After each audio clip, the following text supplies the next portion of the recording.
The conference room fell silent as the distress signal played for the third time. Ambassador Thelnora's translucent skin had turned a sickly gray color as she listened to the screams coming through the speakers. Her 4 delicate fingers trembled against the table made of polished stone from her homeworld. "They're inside the shelters now." The voice on the recording gasped between sounds of breaking metal. "The doors won't hold much longer.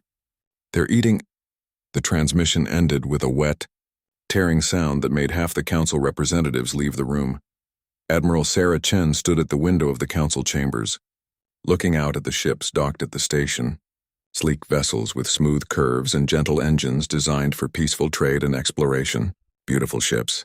Useless ships for what was coming. "How many citizens on Valara 7? Chen asked without turning around. Thelnora's voice was barely a whisper. 3 million souls, Admiral. Miners, farmers, teachers, children. They have never known violence. The colony has existed for 200 years without a single murder." She paused. "We don't even have a word for murder in our language." "We had to borrow yours." Chen finally turned to face the ambassador. The human woman was tall by galactic standards, with dark hair pulled back in a tight bun. Her brown eyes held something that made Thelnora uncomfortable. Not cruelty, but a hardness that came from seeing terrible things and surviving them. "Your defense fleet?" Chen asked. "Gone."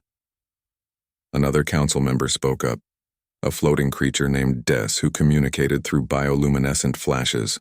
"The Kresh destroyed 47 ships in less than 3 hours. Our weapons barely damaged their hulls. They have some kind of organic armor that regenerates faster than we can hurt it. How long until the civilians are overrun? 2 days, perhaps 3 if they're fortunate." Chen pulled out a small device and began typing rapidly. "My 3rd fleet can reach Valara 7 in 36 hours if we push the engines hard and take the Scorpius route." Every alien in the room made sounds of alarm. Thelnora stood abruptly, her chair falling backward. "Admiral, the Scorpius route passes through a radiation storm. The exposure would kill any crew within hours. It's been marked as impassable for 4,000 years. It'll kill your crews," Chen said simply. "We've got medications for radiation sickness. It'll be unpleasant but survivable." She continued typing. "I'm authorizing the deployment now. 50 warships, 30,000 personnel. You cannot possibly arrive in time with enough force to—" "Ambassador." Chen's voice cut through the protest like a knife.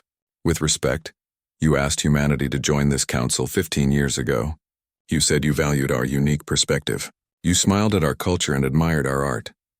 But you always looked at us like we were somehow broken because we came from Earth." She walked closer to the ambassador. "You called us Deathworlders like it was a diagnosis. A tragedy."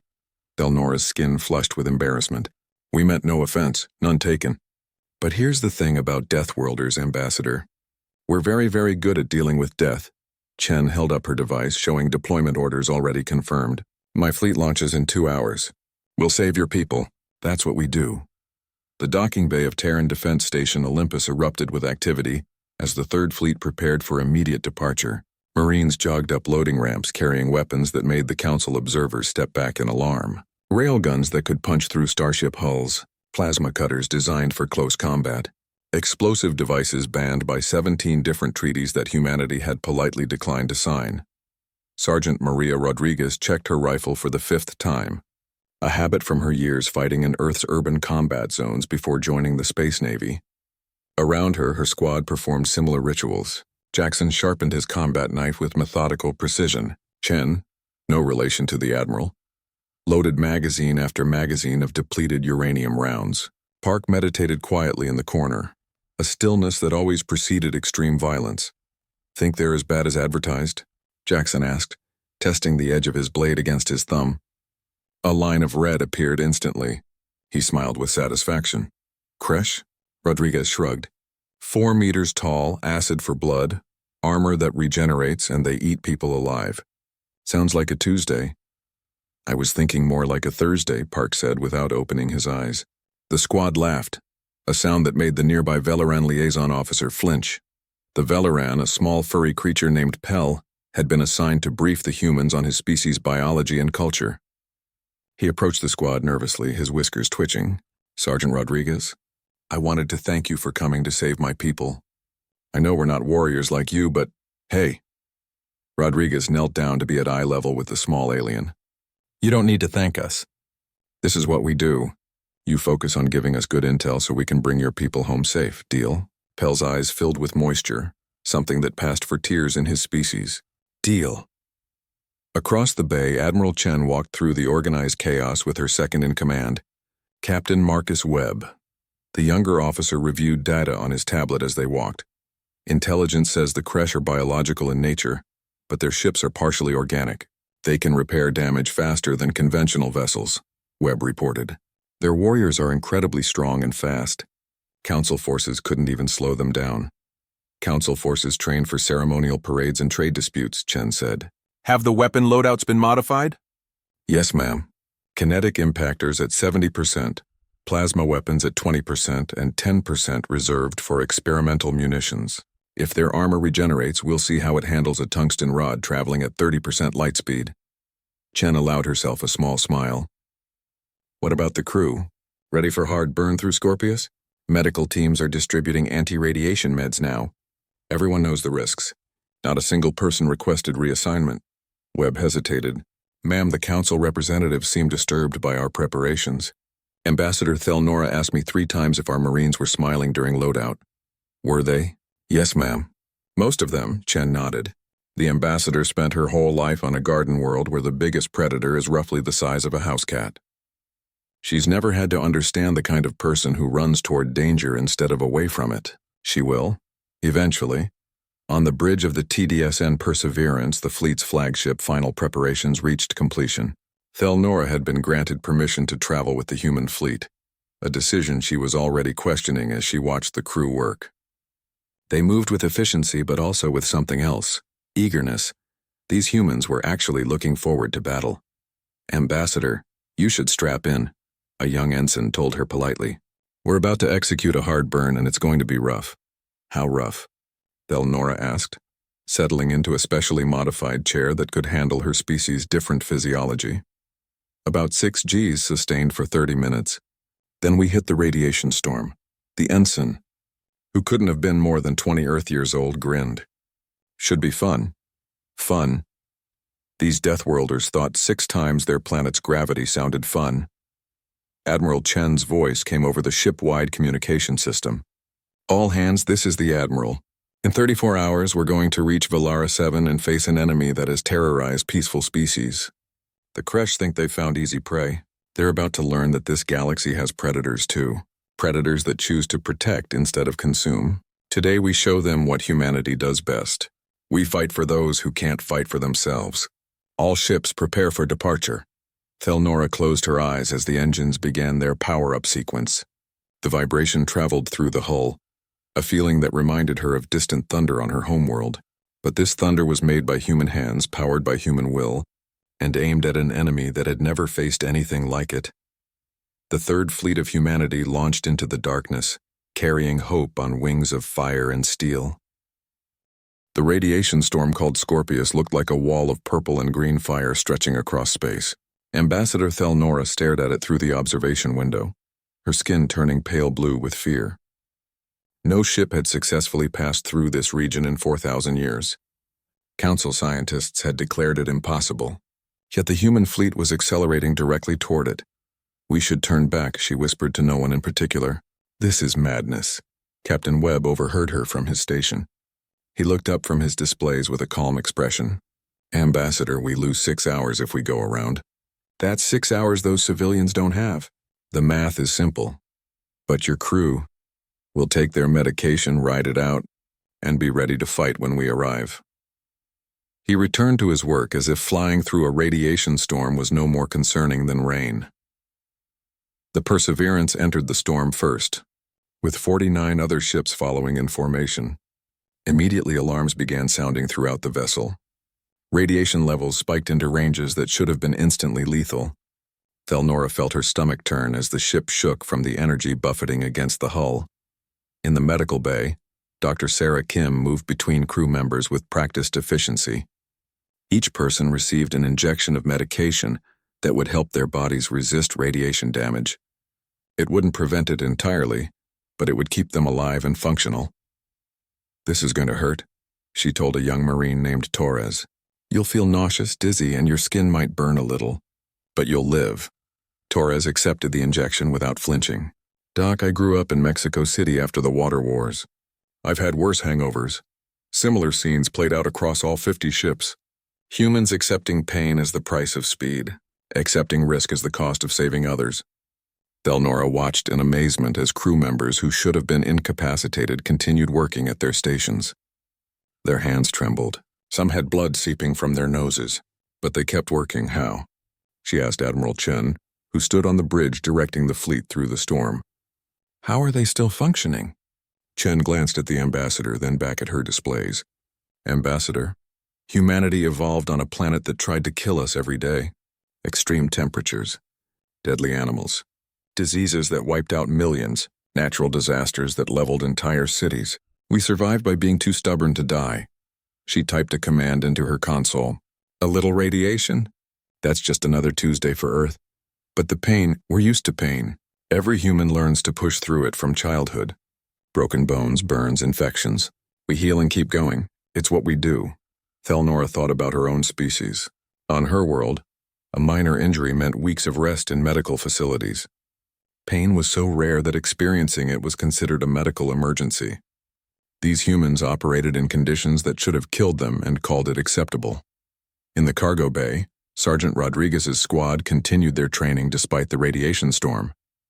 They ran obstacle courses in elevated gravity, practiced close combat drills, and checked their equipment repeatedly. Jackson still found time to sharpen his knife, the blade now sharp enough to split a hair. Pell, the Velaran liaison, watched from a safe distance. His species had been told humans were similar to them in basic biology. Both were mammals. Both breathed oxygen. Both had similar temperature requirements. But watching these soldiers train, he realized how wrong that assessment had been. Rodriguez noticed him watching and waved him over. Pell, come here. I want to show you something. The small alien approached cautiously. Rodriguez held out her hand. Squeeze my hand as hard as you can. I don't want to hurt you. You won't. Trust me. Pell wrapped both of his small hands around Rodriguez's hand and squeezed with all his strength. Rodriguez didn't even blink. That's it? Okay, my turn. She squeezed gently and Pell yelped in surprise, pulling away. You're so strong, he exclaimed, rubbing his hands. Not really. That's normal for humans. Our planet has higher gravity than most worlds. We have to be strong just to move around. She smiled kindly. Don't worry, though. We use that strength to protect people like you. That's why we're here. Pell's eyes widened as understanding dawned. You're not just soldiers. You're like the big predators on my world who protect their young, but you protect everyone. Exactly. Smart guy. Rodriguez patted him on the head carefully, remembering that human normal strength could hurt the smaller alien. After 18 hours, the fleet emerged from the Scorpius storm. Medical teams immediately began treating the crew for radiation exposure. Everyone had some level of sickness. Several crew members had burns. 2 had more serious complications. But everyone survived. Everyone could still fight. Admiral Chen reviewed the damage reports. Shields had taken a beating. Some systems needed repair. But the fleet was operational and had cut 6 hours off their journey time. 6 hours that would mean the difference between life and death for thousands of civilians on Valara 7. Ambassador, he wanted to know how we do it, Chen said as they stood on the observation deck looking at the distant planet that was their destination. It's not that we don't feel fear or pain. We feel it just as much as anyone. But we learned something a long time ago that your species never had to learn. What's that? Sometimes the only way out is through. You can't go around every danger. You can't avoid every risk. Sometimes you have to walk through the fire because something on the other side is worth burning for. Chen pointed at Valara 7, still hours away. 3 million people who've never known violence. Children who play in gardens their whole lives. That's worth a little radiation sickness. Thelnora felt something shift in her understanding of these Deathworlders. They weren't violent because they enjoyed it. They were violent because they had to be. Their world had made them hard, but somehow they had remained soft inside. Warriors with kind hearts. Monsters who chose to be heroes. On the bridge, sensors began picking up the Kresh fleet. 200 organic ships surrounded Valara 7 like a swarm of insects. Each ship was massive, grown rather than built, with weapons that fired acid and bioplasma. The Council fleet had been destroyed trying to fight them conventionally, but humans didn't fight conventionally. Captain Webb studied the enemy formation with cold calculation. They're clustered tight around the planet, confident they've never faced real resistance. Then let's introduce ourselves, Chen said. She opened a channel to all ships. All vessels, this is Admiral Chen. Weapons free. Pick your targets. Show them what happens when they threaten the innocent. In the weapons bay of the Perseverance, Master Chief Ramirez armed the kinetic impactors. Tungsten rods, each weighing several tons, loaded into magnetic accelerators. Simple physics turned into devastating weapons. Mass times velocity equals momentum, and when that velocity approached a third of light speed, the momentum was enough to crack a planet. Firing solutions locked, Ramirez reported. Ready to deliver the mail, Admiral. Send it. 50 ships fired simultaneously. 100 tungsten rods launched at relativistic speeds toward the Kresh fleet. The aliens, detecting the incoming projectiles, barely had time to react before impact. The result was catastrophic for the Kresh. Their organic armor, designed to absorb energy weapons, was utterly useless against kinetic kill vehicles. Ships exploded in spectacular fashion as the rods punched through them like bullets through paper. 15 Kresh vessels died in the first 30 seconds of engagement. Inside the largest Kresh ship, Queen Vixta watched her fleet's destruction with disbelief. These new ships didn't use energy weapons like the weak Council vessels. They threw rocks. Impossibly fast rocks that couldn't be stopped or absorbed or regenerated from. What kind of species weaponized basic physics? All warriors, evasive maneuvers, she commanded through the hive link. Close distance! Our acid weapons work best at short range. The Kresh fleet broke formation and charged toward the human ships. It was exactly what Chen had anticipated. At long range, humans had the advantage. But in close combat, the Kresh would have leverage with their superior numbers and organic weapons. Except humans had been fighting in close quarters since they lived in caves. All ships. Execute pattern Delta 7, Chen ordered. Let them come. Prepare for knife fighting range. As the two fleets closed the distance, every human felt a familiar sensation. The moment before combat, the clarity that came with danger, the strange calm that descended when death was close. It was a feeling bred into them over millions of years of evolution on a planet that demanded excellence or extinction. They were ready. The battle for Velara 7 was about to begin. The Kresh fleet descended on the human ships like a tidal wave of chitin and rage. Queen Vixta screamed her battle cry through the hive link, confident that her warriors would tear these newcomers apart as easily as they had destroyed the Council fleet. Her species had conquered 47 worlds. They knew only victory. That confidence lasted exactly 12 more seconds.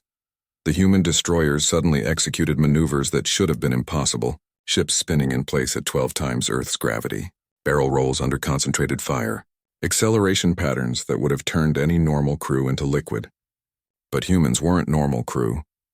Inside the TDSN Hawking, pilot Lieutenant Jessica Reeves gritted her teeth as the G-forces pressed her into her seat. Her vision narrowed to a tunnel. Blood vessels in her eyes burst, turning the whites red, but her hands never left the controls. She twisted her ship through a gap between two Kresh biovessels, firing plasma cutters at point-blank range as she passed. That's 16 for me, she gasped into the comms, her words strained by the pressure on her chest. Showing off again, Reeves? Came a response from another pilot. I'm at 19. Ambassador Thel Nora watched from the Perseverance's bridge, unable to comprehend what she was seeing. Ships moving in ways that violated every principle of space combat she had learned.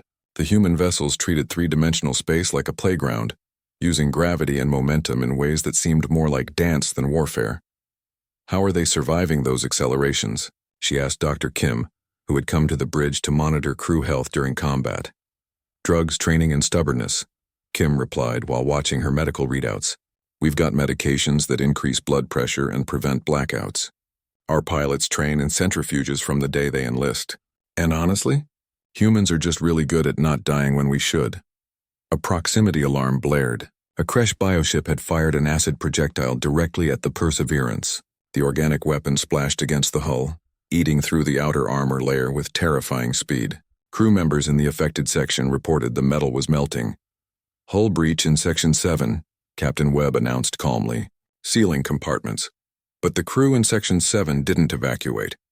They grabbed emergency repair kits and began welding ablative plates over the damaged area, while acid still hissed and smoked around them. They worked in their protective suits, ignoring the heat and danger, stopping the breach before it could compromise the ship's integrity. Thelnora realized something profound in that moment. Human ships weren't just machines. They were built like their creators, redundant, resilient, designed to take damage and keep fighting. Council ships were beautiful but fragile. Human ships were ugly and indestructible. The Kresh were learning this lesson the hard way. Queen Vixta watched as more of her ships fell. The humans' kinetic weapons were devastating at long range, and their crazy maneuvering made them nearly impossible to hit at close range. Worse, when her warriors did land hits, the human ships just kept fighting. One destroyer had its entire port side torn open, atmosphere venting into space, and it was still firing weapons. What are they? She hissed to her clutch guard. What kind of species builds ships that don't know they're dead? The same kind that builds crews who don't know they're beaten, the guard replied grimly, watching another of their bioships explode. On Admiral Chen's order, the human fleet shifted tactics. Half the ships maintained orbital bombardment patterns, while the other half moved into position for planetary assault. The Kresh still controlled the surface, where 3 million civilians cowered in shelters that were failing. "Drop pods ready," reported Major Yuki Tanaka, commander of the 1st Marine Expeditionary Force. 2,000 Marines prepared for insertion. "Weather on the surface?" Chen asked. "Electrical storms, high winds, and the Kresh have set up anti-aircraft biolaunchers across the city." Tanaka smiled. "Perfect conditions," Thelnora felt dizzy. "Perfect? Those conditions are suicide." "Only if you can't handle a rough landing," Tanaka replied. "Ma'am, with respect, my Marines have dropped through worse. We once did a combat insertion on Titan during a methane hurricane. This is mild. The drop pods launched. 2,000 metal coffins fell through Valara 7's atmosphere like shooting stars. The Kresh fired their biological anti-aircraft weapons, hitting dozens of pods. But the humans had planned for that. The pods were heavily armored and designed for ballistic entry. Nothing fancy. Just metal shells that could take a beating.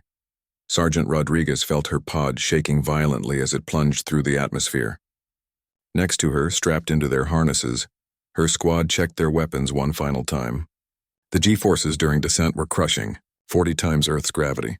She felt her ribs creak from the pressure. Blood filled her mouth where she had bitten her cheek, but she had done this 100 times in training. 30 seconds to impact, the pod's computer announced in a pleasant voice that seemed absurd given the circumstances. "Check your gear," Rodriguez ordered her squad. "Remember, these things eat people. Don't let them get close enough to bite.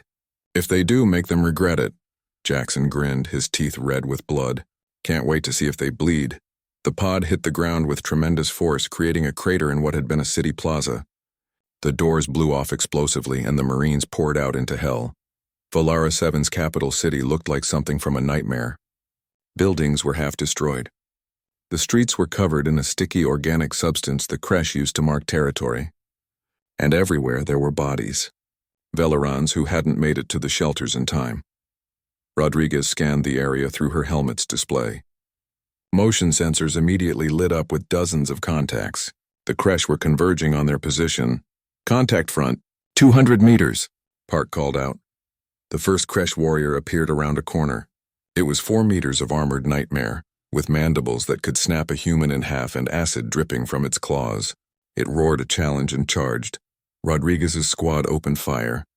Depleted uranium rounds punched through the creature's armor. It staggered but kept coming, its regenerative abilities already working to heal the damage.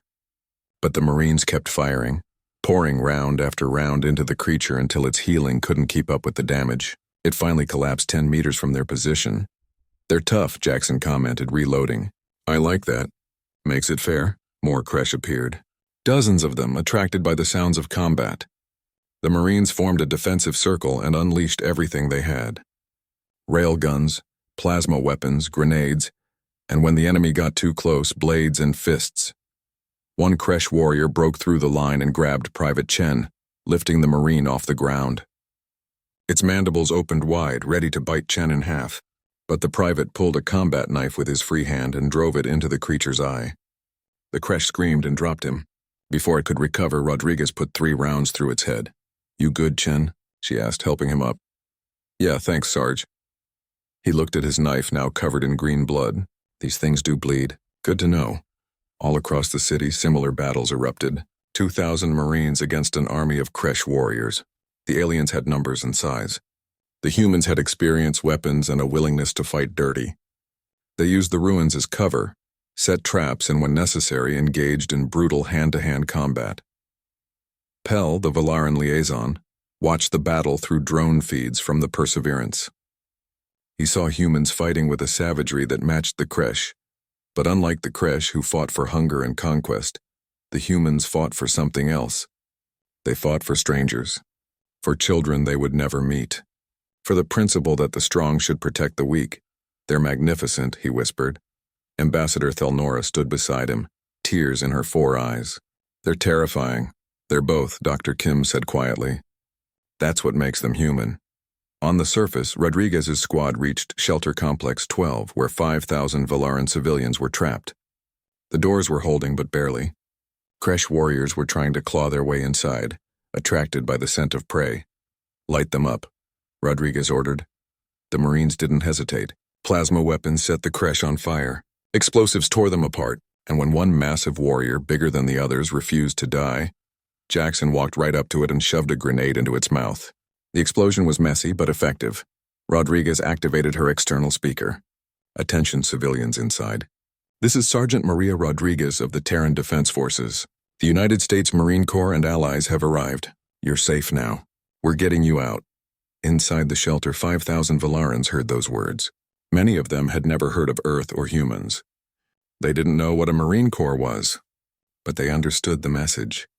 Help had arrived. The monsters outside were being killed by different monsters, friendly monsters. As the first day of battle ended, the humans had secured approximately 30% of the city. 1,200 civilians had been evacuated to orbit. Kresh casualties were estimated at over 3,000. Human losses stood at 173 dead, 400 wounded. In orbit, Admiral Chen studied the tactical maps. The Kresh were falling back, regrouping. They had expected easy prey and found apex predators instead. The third day of fighting brought a change in tactics. Queen Vixta realized that direct confrontation with the humans was bleeding her forces dry. These Deathworlders fought like nothing she had encountered before. They adapted quickly, learned from every engagement, and seemed to become more dangerous the longer the battle continued. So she changed strategies. If she couldn't defeat them in direct combat, she would overwhelm them through attrition and terror. The Kresh retreated into the ruins of the city, turning the urban environment into a maze of death traps. They took positions in collapsed buildings, underground tunnels, and hidden nests. The humans would have to root them out one position at a time. But Queen Vixta had never fought against humans before. She didn't understand that guerrilla warfare was something humanity had perfected over thousands of years of conflict. Urban combat was written into their genetic memory. They had been fighting in cities since they invented cities. Sergeant Rodriguez's squad moved through the ruined streets like ghosts. They used hand signals to communicate, staying silent. Every corner was checked. Every shadow was suspicious. Jackson walked point, his experience from street fighting in Detroit serving him well. Behind him, Park covered their 6, his enhanced hearing picking up the slightest sound. Movement, 3 o'clock, second floor. Park whispered into the squad comm. 2 contacts, possibly 3. Rodriguez signaled for the squad to take cover. She pulled out a small drone from her pack and sent it forward. The tiny machine, barely larger than her hand, flew up to the second-floor window and transmitted images back to her helmet display. 3 Kresh warriors lying in ambush. Chen, you got a grenade? She asked quietly. Always. Third window from the left. Make it count. Chen calculated the trajectory, accounting for wind and distance. He threw the grenade in a perfect arc. It sailed through the window and detonated 3 seconds later. The building shook and pieces of Kresh warrior came tumbling out. Clear, Chen reported. They moved forward past the building, deeper into Kresh territory. This was the pattern that repeated across the entire city. The Kresh would set ambushes. The humans would detect them, neutralize them, and continue advancing. Sometimes the Kresh would get lucky and kill a Marine, but for every human that fell, 10 Kresh died. Corporal Jennifer Liu had found her calling in this urban hell. Before joining the military, she had been an Olympic marksman. Now positioned on the roof of what used to be an apartment complex, she had turned into the Kresh's worst nightmare. Her rifle was custom-built, capable of hitting targets at distances that seemed impossible. Through her scope, she watched Kresh commanders moving between positions. The commanders were larger than regular warriors with distinctive markings. They coordinated attacks through some kind of biological communication. Kill the commanders and the warriors became disorganized. She steadied her breathing, calculated windage and distance, squeezed the trigger gently. 3 kilometers away, a Kresh commander's head exploded. She had already shifted to her next target before the body hit the ground. Over 3 days, Liu eliminated 47 Kresh commanders. The aliens began calling her the Ghost, though they didn't know she was just one person. They thought there were dozens of snipers. In reality, Liu was simply that good, and human rifles were simply that precise. The major turning point came at Sanctuary 9, an underground shelter complex that housed 100,000 Valeran civilians. It was the largest concentration of survivors, protected by only 200 Marines who had made it to the location during the initial drop.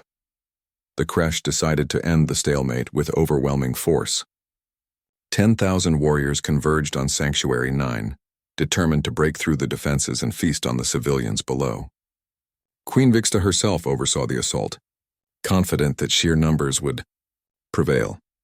Lieutenant Marcus Webb commanded the defenders at Sanctuary 9. He watched the Kresh gathering through his surveillance drones and understood immediately that this would be a fight to the death. 200 Marines against 10,000 Kresh. The math was simple and brutal. All units, this is Lieutenant Webb. He transmitted to his scattered forces. Sanctuary 9 is about to get hit hard. We're looking at 10-to-1 odds, possibly worse. Command says relief is 6 hours out. He paused. We don't have 6 hours. We hold them here, or 100,000 civilians die. So we hold, no retreat, no surrender. We fight until we win or until we can't fight anymore. Understood? The responses came back immediately. Every Marine understood what Webb was saying. This was a suicide mission, but not one of them suggested abandoning the civilians. Not one asked to fall back. They simply checked their weapons, said goodbye to loved ones through recorded messages, and prepared to die. Ambassador Thel Nora watched the developing situation from orbit with growing horror. Admiral, we have to send reinforcements. Those Marines will be slaughtered. The nearest units are 6 hours away. Admiral Chen replied, her voice tight with controlled emotion. And my dropships are engaged in other evacuations. We don't have assets available. Then order them to retreat. Evacuate while they still can. Chen turned to face the ambassador, and Thel Nora saw something in the human's eyes that made her step back. It wasn't anger. It was pride mixed with terrible sadness. Ambassador, those Marines know they're going to die. They know retreat is an option, and they're choosing to stay anyway. Because behind them are 100,000 civilians who depend on them. That's what humans do.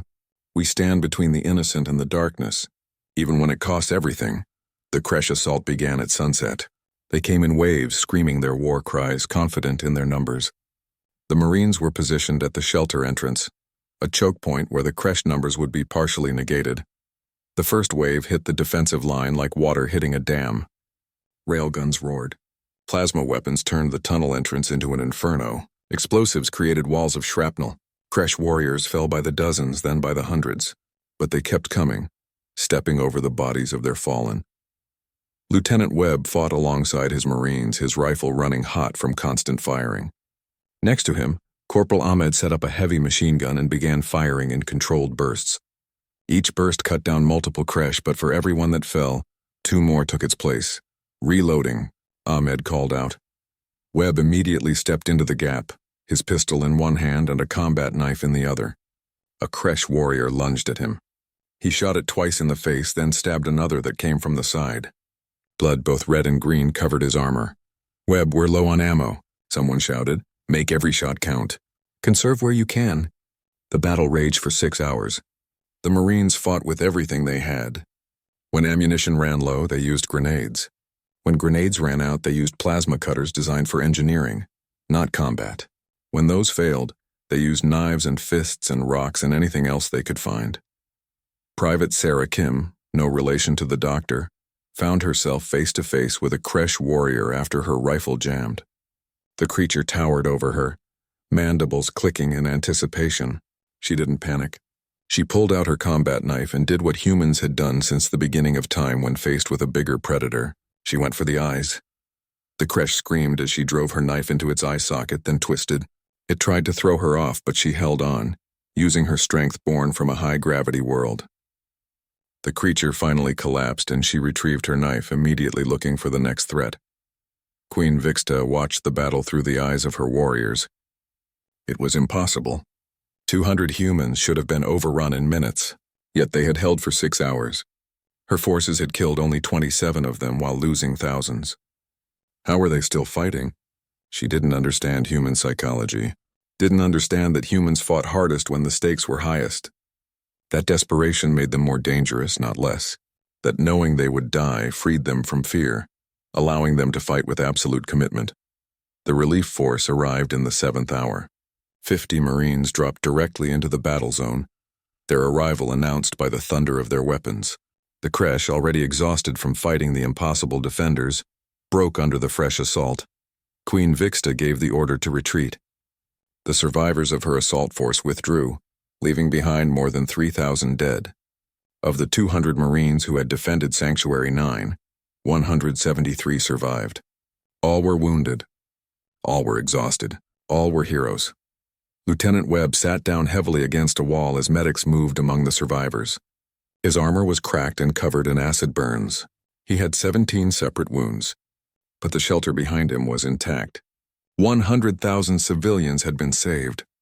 Ambassador Thelnora watched the footage of the battle. She saw humans fighting with a ferocity that matched the Kresh, but she also saw something else. When it was over, she saw them crying, checking on each other, holding hands with the dying. They were warriors, yes, but they were also deeply, profoundly human. They grieve, she said softly to Dr. Kim. Of course they do, Kim replied. We're not monsters, Ambassador. We're people who do monstrous things when necessary. The grief is how we stay human. The tears are proof we haven't lost ourselves to the violence. The battle for Valara 7 had reached its climax. Queen Vixta stood in her throne chamber aboard the massive bioship that served as her flagship. Around her, what remained of her clutch guard waited for orders. They had been defeated. For the first time in their species' history, the Kresh had encountered an enemy they couldn't overcome through strength and ferocity. These humans were something entirely different. My queen, her chief advisor spoke carefully. The humans are positioning their fleet for a final assault. Our warriors are exhausted. Our ships are damaged. We cannot win this battle. Vixta's mandibles clicked in frustration. She had conquered 47 worlds. Her species had been the terror of 3 star systems, but these Deathworlders had shattered that reputation in less than 5 days. They fought like demons, died like heroes, and seemed to grow stronger the longer the battle lasted. A communication request appeared on her organic displays, from Admiral Chen herself. Vixta considered ignoring it, but curiosity overcame pride. She accepted. Admiral Chen's face appeared on the screen. The human looked tired, with dark circles under her eyes, but her gaze was steady and cold. Queen Vixta, I believe we should talk. You wish me to surrender? Vixta hissed. I wish you to live, Chen replied simply. Your fleet is crippled. Your warriors are broken. You came here expecting prey and found predators. You lost. But I'm giving you a choice. Withdraw from this system, leave this galaxy, never return. Do this and you and your survivors can leave intact. And if I refuse? Chen's expression didn't change. Then I'll destroy every ship in your fleet. My special forces teams are already in position to board your command vessel. They'll fight through every corridor, kill every warrior, and drag you out of that throne room. We'll still evacuate every civilian on Valara 7. The only difference is whether you live or die. Vixta studied the human admiral. There was no bluff in those words, no empty threat. Chen meant every word. The humans would pay the cost in blood if necessary, but they would win. They always won. Why offer mercy? Vixta asked. We killed your people. We would have killed millions more. Because killing you accomplishes nothing beyond revenge. I'm not here for revenge. I'm here to protect civilians and end threats. If you leave and never come back, you're no longer a threat. If you force me to destroy you, then I will. The choice is yours. It was the most humiliating moment of Vixta's life, but she was alive, and alive meant her species survived. We will leave. You have my oath. Smart choice. You have 12 hours to withdraw all forces from the planet and begin your departure. If I detect even one of your ships after that deadline, the deal is off. The transmission ended. Within the hour, the creche began their retreat. Warriors withdrew from their positions across the city. Ships in orbit powered up their engines and began forming up for departure. The invasion of Valara 7 was over. On the surface, Sergeant Rodriguez watched the creche withdraw from her position. Her squad had been fighting for 5 days with minimal sleep. Jackson had lost 3 fingers to acid burns. Park had a concussion from a close explosion. Chen had broken ribs. She herself had burns across 40% of her body. But they had all survived. Think they'll come back? Jackson asked, wrapping his damaged hand in fresh bandages. Not here, Rodriguez replied. They learned what happens when you mess with our protectorate. Word will spread. The galaxy just got a lot safer. Across the city, similar scenes played out. Marines emerged from their fighting positions, exhausted but victorious. Medical teams moved among them, treating wounds and evacuating the seriously injured. And slowly, carefully, the Valaran civilians began emerging from their shelters. Pell was among the first to reach the surface. He had spent 5 days underground, listening to the sounds of battle above. Now, stepping into the daylight, he saw the city in ruins. But he also saw human Marines, these terrifying Deathworlders, sitting on rubble and sharing their food with Velaran children who had emerged from nearby shelters. He approached Sergeant Rodriguez's squad cautiously. Jackson saw him and waved. "Hey, Pell, we did it, buddy. Your people are safe." Pell's eyes filled with tears. "You saved us. So many of you died for us." Rodriguez knelt down to his level, wincing at the pain in her burned legs. "That's what we do, Pell. We protect people who can't protect themselves. It's not about payment or thanks, it's about doing what's right." "But why?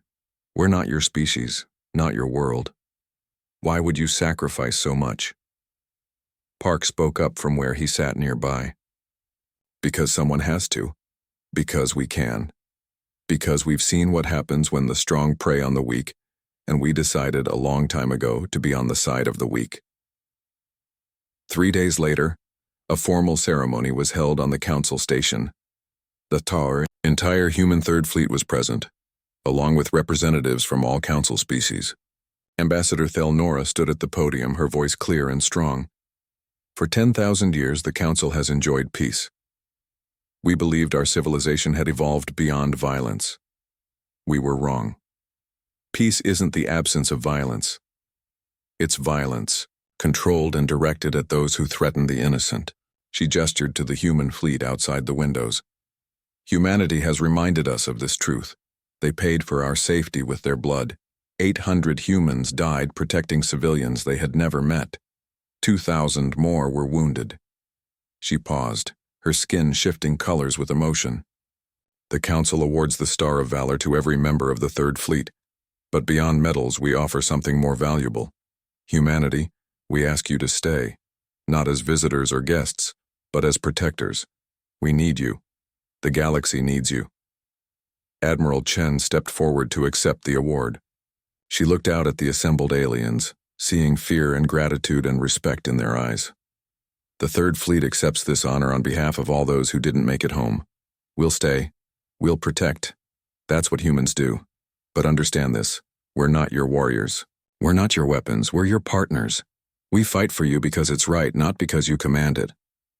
The council members agreed immediately. Within a month, the Deathworlder fleet was officially established. Humanity provided the core, leadership, but they also began recruiting from other species that came from harsh worlds. The galaxy, it turned out, had several other Deathworlder species. They had been dismissed as primitive or violent by the council. Now they were welcomed as defenders. Rodriguez found herself promoted to lieutenant and placed in command of a training program. Her job was teaching aliens how to fight. Most of them were terrible at it initially, Their worlds had been too safe, their evolution too gentle. But some showed promise, and Rodriguez discovered she enjoyed teaching. One of her students was Pell. The small Velaran had insisted on joining the defense forces, despite his species' total lack of military tradition. He would never be a frontline fighter. His body wasn't built for it, but he was clever and observant. Rodriguez made him an intelligence officer, analyzing enemy patterns and predicting threats. Lieutenant Marcus Webb, who had held Sanctuary 9 against impossible odds, was promoted to admiral and given command of the first Deathworlder fleet. His wounds from that battle would never fully heal. He walked with a limp, and his left arm had limited mobility. But his mind was sharp, and his courage was undeniable. Corporal Liu continued her work as a sniper instructor. She became somewhat famous across the galaxy, though she hated the attention. To her, shooting was simply mathematics and patience. That it saved lives was just a bonus. 1 year after the Battle of Valara 7, a new threat emerged. The Vex Collective, a machine intelligence that viewed organic life as inefficient and worthy only of extinction, appeared at the edge of Council space. They destroyed 3 colonies before anyone realized what was happening. The Council immediately sent out a call for help. This time, they knew exactly who to contact. Admiral Park stood on the bridge of the TDSN Indomitable, the flagship of the first Deathworlder fleet. Around him, crew members from 7 different species worked at their stations. Humans, yes, but also Velarans like Pell, and Grath from a heavy-gravity world, and Kilnari from a volcanic planet. All Deathworlders in their own way, all ready to fight. "Sir, we're receiving reports that the Vex have over 5,000 combat units," reported a young ensign, his voice shaking slightly. Park smiled, that same calm smile that Rodriguez's squad had seen a year ago before battle. "Only 5,000? Well, I suppose we should get started then." The fleet jumped to FTL, heading toward the new threat. Behind them, the Council species watched with a mixture of fear and hope. Fear of what humanity and their Deathworlder allies represented. Violence, danger, the capacity for controlled destruction. Hope because those same qualities meant protection, security, and survival. Ambassador Thelnora stood at the observation window, watching the fleet disappear into the stars. Beside her, Dr. Kim waited quietly. "Are they always so calm before battle?" Thelnora asked. "Always," Kim replied. "They're afraid, of course. Fear is natural, but they've learned to use that fear, channel it into focus. It's what makes them effective. And after, when the battle is done, they grieve, they remember, they carry the weight of what they've done. But they keep going because someone has to." Kim smiled sadly. "That's the burden of the Deathworlder, Ambassador. We're strong enough to do terrible things, and human enough to be haunted by them.